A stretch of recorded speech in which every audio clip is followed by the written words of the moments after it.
A paz do Senhor, meus queridos e amados irmãos. Meus queridos, cheguei ainda há pouco do trabalho, ainda pela tarde, já se aproximando da noite. Eu gravei até um vídeo colocando em cerâmica. Não tive tempo hoje de sair para gravar, assim no meio da rua, em meio às cidades, né? Até aos comércios, sempre gravo no meio da rua, mostrando os comércios, aquelas belezas, Paulista, Recife, mas na correria. Mas eu estou em casa, acabei de chegar e cheguei até um pouco fora do horário, não deu nem tempo de ir para a congregação hoje. Já cheguei aproximado 8 horas ou 20 horas, né? Meus queridos, quero deixar na palavra de Deus para nossa meditação e aqui comentar um pouquinho. É o livro de Jó, uma beleza, né? A paciência de Jó, né? Capítulo 1 e o versículo 6, livro de Jó. Diz aqui a palavra do Senhor: e vindo um dia em que os filhos de Deus vieram apresentar-se perante o Senhor, veio também Satanás entre eles. Sabemos que esta palavra Satã, a Bíblia aqui está com S maiúsculo, mas no original é um S minúsculo. A palavra Satã no original significa acusador, ou aquele que acusa. E outra coisa, é com S minúsculo no original, não é com S maiúsculo, não é um nome próprio. Quer dizer, um advogado de acusação ou acusador, tá? Em outras traduções, Ganha Satã. Então, meus queridos, a palavra de Deus, ela mostra de uma forma especial a vida de Jó. E nós sabemos que o tema de Jó, na realidade, o esboço, aqui o versículo lido, dá a entender que a sabedoria de Deus usa Satanás e o sofrimento para amadurecer o seu povo. Então, meus queridos, logo nesse prólogo do livro, o propósito cósmico divino do sofrimento, como a gente vê no capítulo 1 aqui que eu li, a gente vê também no capítulo 2, falando a respeito da confiança, né, do Senhor em Jó, desafiada por Satanás, como está no capítulo 1, o verso 1 a 12. E a gente vê também a confiança do Senhor confirmada na perda pessoal, como está no capítulo 1 e o verso 13 a 19. E a gente olhando aqui esses versículos, a confiança também do Senhor confirmada na dor física, como está no capítulo 2, que a gente sabe que foi 2 vezes que Satanás se apresentou-se lá, no primeiro capítulo e também no segundo. No primeiro, Deus: visse tu, meu servo Jó, temente, obediente, sincero, que se esquiva do mal, isso também tu desse riqueza. Essa é a primeira fase. Quando ele vai lá, que Deus permite, que ele tira a riqueza todinha, faz e acontece, aí ele volta, que é no capítulo 2, aí Deus mais uma vez: visse tu, meu servo Jó, que tu intentasse ele contra mim e ele não murmurou. Então a Bíblia diz que eles também tu desse saúde. Se eu tocar na saúde, eu quero ver, né? Que com saúde é muito bom. Alguém perde os bens, mas pode correr atrás com saúde e adquirir. Era isso que ele estava dizendo. Então, meus queridos, a gente vê aqui o diálogo dos amigos e os propósitos punido ou positivo. A gente vê a respeito do sofrimento de Jó, quando aqueles propósitos, né, que veio os seus amigos e começou a acusar, a gente sabe que foi muitas coisas. Então, meus queridos, no capítulo 3 e o verso 31, a gente vê tudo isso, essa etapa quando fala de Jó, quando ele debate, né, confortavelmente. A gente vê lá no capítulo 3 e o verso 14, a gente vê o lamento de Jó, a sua experiência, e opõe-se ortodoxia. No capítulo 3, a gente vê que ele faz, quando ele vai, né, ter com Jó, mostrando o sofrimento que indica o pecado, começou logo a acusar Jó de pecado. A gente vê isso lá, né, no capítulo 3, e a gente vê também no capítulo 4, o versículo 7 em diante, quando ele começa a acusar. Depois vem impiedade, e ele começa a falar a respeito do justo, olhando aqui esses versículos, que são simples ou sempre felizes, que a gente vê lá no capítulo 8 e o versículo 10. Depois veio Zofar, e ele veio ter com Jó, falando do arrependimento, que sempre restaura, como está no capítulo 11, o verso 14, ou seja, Jó, te arrepende, aquela coisa toda, tu fizeste o mal. E a gente sabe que nem tudo é pecado. Às vezes alguém sofre uma doença, um acidente, alguém acha logo que é pecado, e não é. Às vezes é Deus, né, amassando o barro e organizando aquela pessoa para uma obra melhor, e muitas vezes alguém não entende. Então, meus queridos, a gente vê quando Jó ele desperta da autopsia e ele vem com algo confortável, como a gente vê no capítulo 15, e o verso 21, ele troca de palavras, né, com Jó, começa os ataques pessoais, como está no capítulo 15 e o verso 17, ele começa agora a atacar Jó, murmurando contra Jó. Piedade, ele começa a vir com escárnio, e também o desespero de Jó, como a gente vê no capítulo 18 e 19, ou seja, o outro veio com escárnio. Cada um que acusasse Jó de uma forma, não é brincadeira, já tinha perdido os filhos, perdido os bens, a saúde já tinha se esvaído, e as pessoas ainda acusando Jó. Não é fácil o que Jó passou. Então a gente vê Zofar, quando ele vem com acusação de hipocrisia e ostentação, como a gente vê no capítulo 20 e o versículo 21, a gente vê toda essa história aqui na Bíblia Sagrada, e a gente vê que Jó, mesmo assim, ele ficou firme com o Senhor, que não é brincadeira. Ele vem com as acusações específicas e as ostentações, como está no capítulo 22 e o verso 24. Bildade, ele vem também com as suas acusações, e ele é o último apelo. Ele vem com aquele último apelo, achando que, sabe, e ele começa ali a oprimir a sabedoria e a experiência, como a gente vê no capítulo 25, o verso 31, Jó com aquela sabedoria em Deus, firme, que é bom estar firme e forte. E a gente vê no monólogo aqui como de Eliú, por exemplo, ele veio com um propósito de corretivo do sofrimento de Jó. Ele começou ali a falar tanta coisa, mas Jó sempre firme, sempre, sabe, na presença de Deus. E a gente vê a superficialidade dos 3 amigos de Jó, como está no capítulo 32. A gente vê a censura, a intransigência de Jó ao resistir os conselhos dele, porque eles vieram com os conselhos achando que Jó estava podre, estava desorganizado, aquela coisa toda, mas Jó não seguiu os conselhos dele, que Jó estava firme no Senhor. Mas a gente vai seguindo aqui, vendo a respeito de cada versículo, e a gente vê a irreverência de Jó ao questionar com Deus, como está no capítulo 34 e 35. A gente vê a exposição de seu ponto de vista pessoal no capítulo 36 e 37. E a gente vê que no monólogo do Senhor, o propósito educativo do sofrimento, como está no capítulo 38, verso 41. A gente vê os desafios. Primeiro ponto que a gente vê aqui, a gente pode ter essa conotação. Pode você explicar a natureza? É o que Deus disse a ele. Pode você, meu filho, explicar a natureza? Está no capítulo 38, verso 39, e assim vai. A gente vê que o desafio continuou. Pode você controlar a natureza? Está no capítulo 40, e o verso 41, e assim sucessivamente. A gente vê que o desafio continua. Por que então questiona o Senhor da natureza? É o que Deus estava dizendo a ele. É o subentendido de Deus. Então a gente vê que este livro de Jó é uma beleza. E a gente vê o epílogo do livro final, feliz do sofrimento de um justo, como está no capítulo 42. Então a gente vê a reação, a submissão de Jó perante o Senhor, capítulo 42, verso 1 a 6.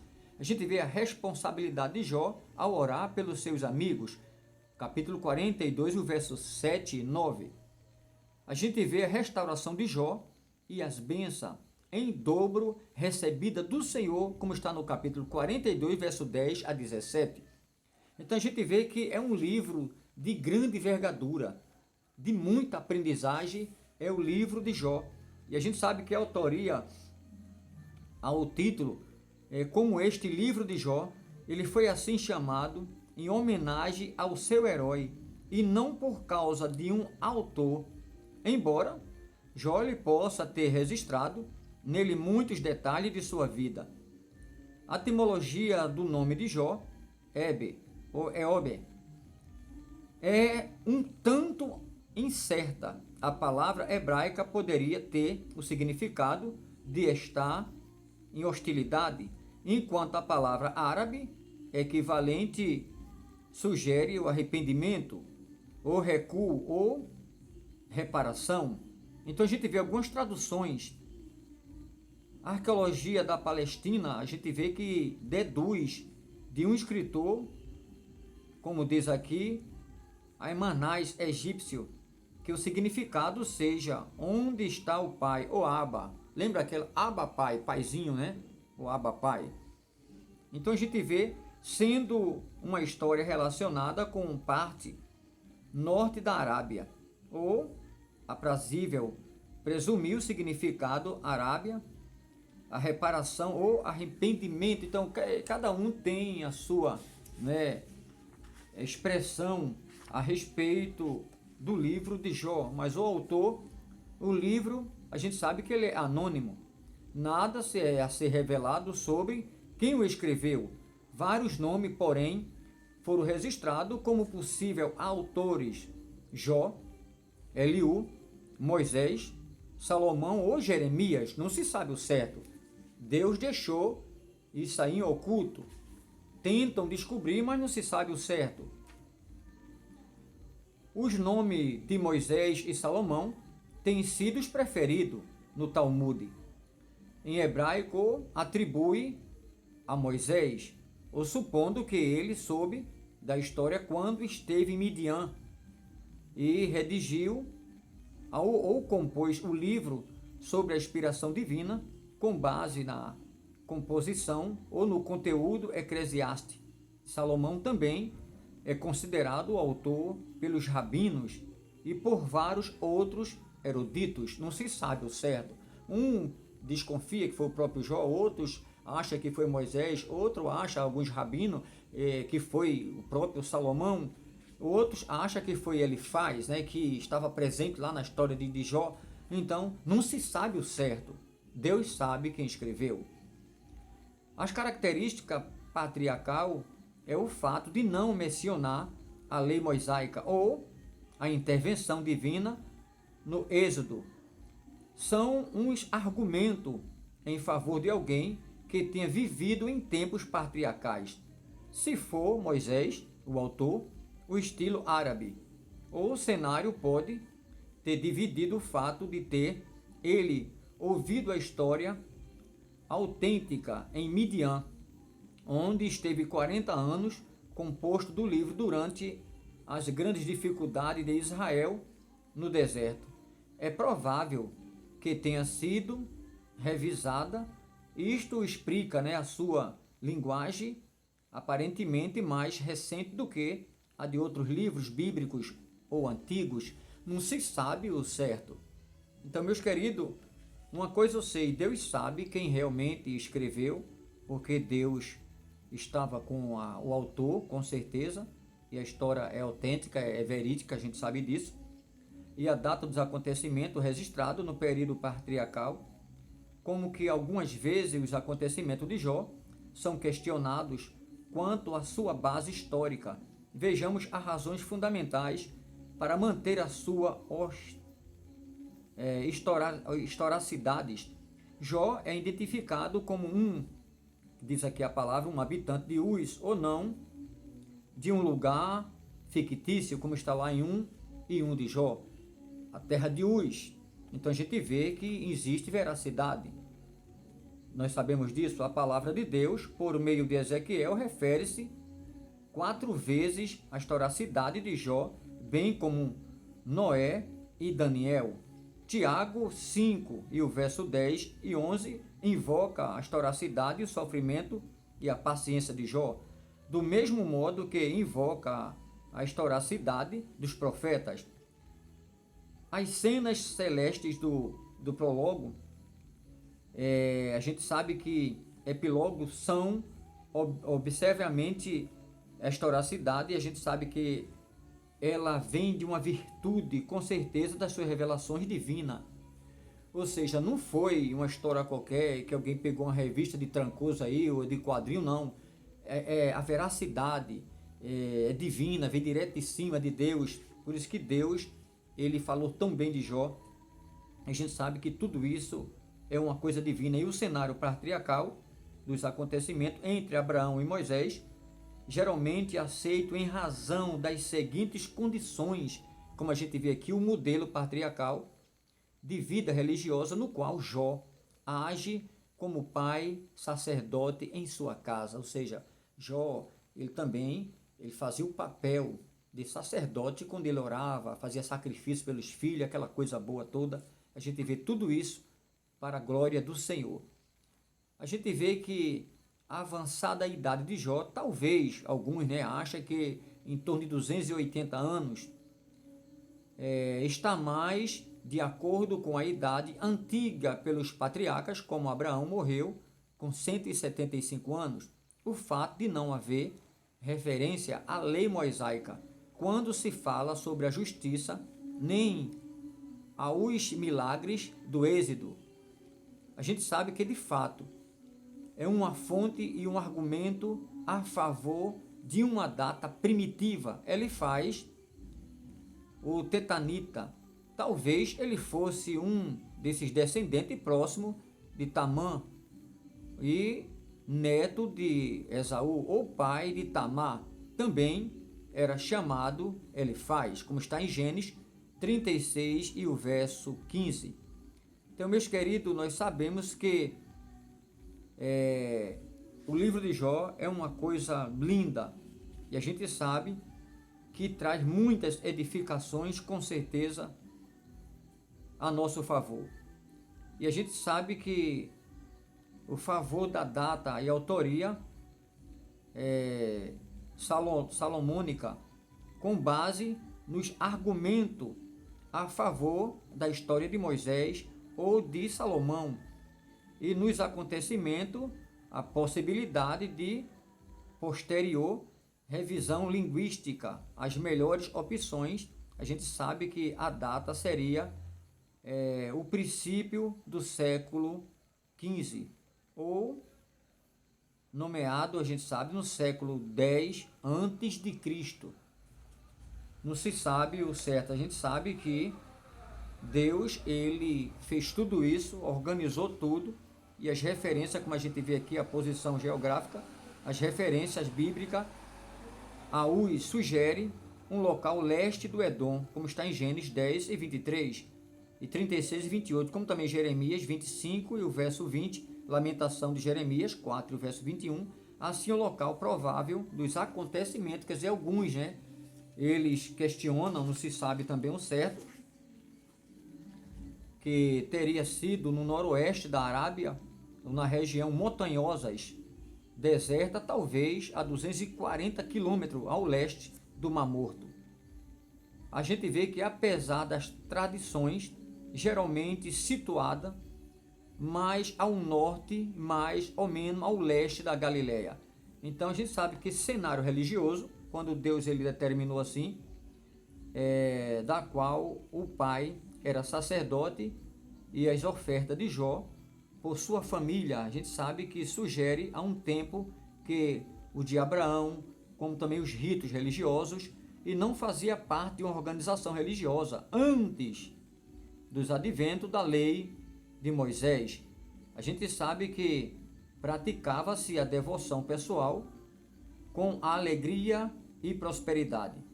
Então, meus queridos, nós sabemos que nesse ponto de vista, estou fechando já aqui a palavra de Deus, porque o assunto é extenso e já vai em 19 minutos.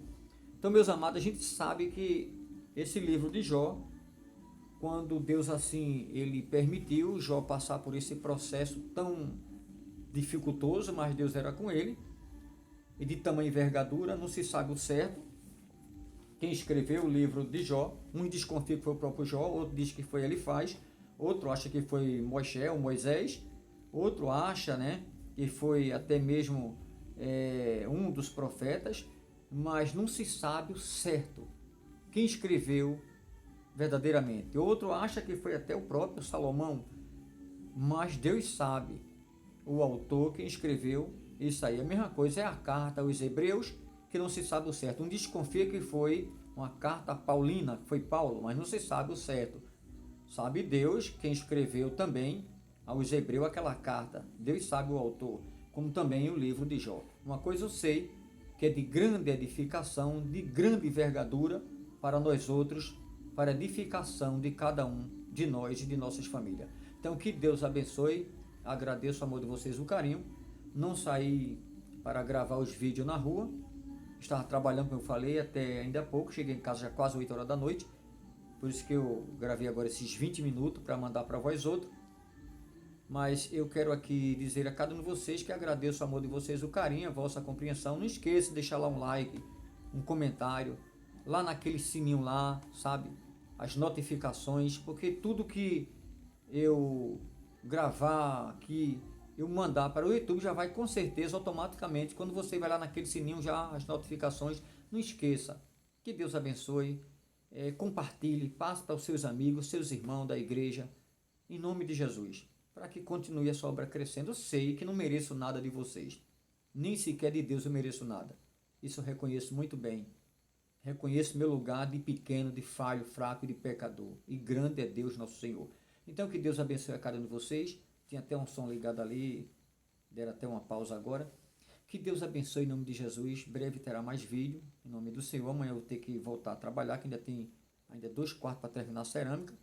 Mas quando folgar um pouquinho, eu vou estar na rua de novo, gravando em nome de Jesus. E Deus vai abençoando um lado, abençoando o outro, eu acho é bom.